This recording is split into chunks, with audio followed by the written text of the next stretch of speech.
সরকার পরিবর্তনের পরদিন স্বাভাবিক হতে শুরু করেছে বন্দরনগরীর জনজীবন। তবে আর্থিক প্রতিষ্ঠান খুললেও লেনদেন কম, শিক্ষা প্রতিষ্ঠানেও কম, শিক্ষার্থীদের উপস্থিতি, সড়কে নেই ট্রাফিক সদস্যরা।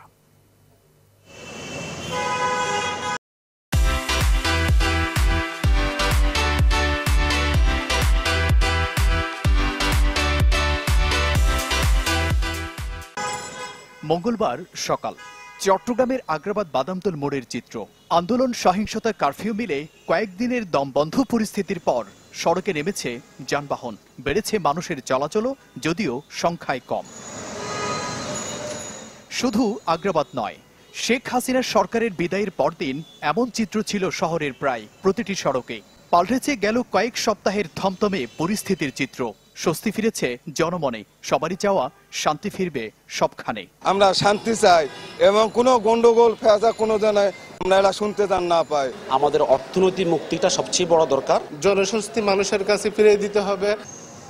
তবে এসবের মাঝেও শহর জুড়ে যখন মানুষের চলাচল আর যানবাহনের এত ব্যস্ততা, তখন কোথাও কোনো পয়েন্টে দেখা মেলেনি ট্রাফিক পুলিশের। তাতে ভেঙে পড়ে ট্রাফিক ব্যবস্থা। এছাড়া কোথাও চোখে পড়েনি পুলিশের কোনো নিয়মিত টহল কিংবা উপস্থিতি। আমরা তো সাধারণ জনগণ অবশ্যই নিরাপত্তাহীনতা, আইন শৃঙ্খলা বাহিনী যেন তাদের টহল জোরদার করে। কারফিউ প্রত্যাহারের পর খুলেছে ব্যাংক, আর্থিক প্রতিষ্ঠান সহ সরকারি বেসরকারি অনেক অফিস। তবে ব্যাংকে স্বাভাবিকের চেয়ে লেনদেন অনেক কম। সবার মাঝেই এক ধরনের উৎকণ্ঠা। আইন শৃঙ্খলা রক্ষাকারী বাহিনীর সহযোগিতা একান্ত প্রয়োজন, কিন্তু আমরা এখন এই মুহূর্তে যেটা দেখতেছি, মাঠ লেভেলে কিন্তু আইন শৃঙ্খলা রক্ষাকারী বাহিনীর উপস্থিতি নাই। অনির্দিষ্টকালের বন্ধের পর খুলেছে শিক্ষা প্রতিষ্ঠানগুলো। তবে প্রথম দিনে উপস্থিতি কিছুটা কম। সব স্বাভাবিক হতে সময় লাগবে আরো দিন দুয়েক। বন্ধু বান্ধবদের সাথেও দেখা হয়েছে, শিক্ষকদের সাথেও দেখা হয়েছে। তো 1900 শিক্ষার্থী থেকে আজকে আমাদের উপস্থিতি সব মিলে 200-এর মতো হবে।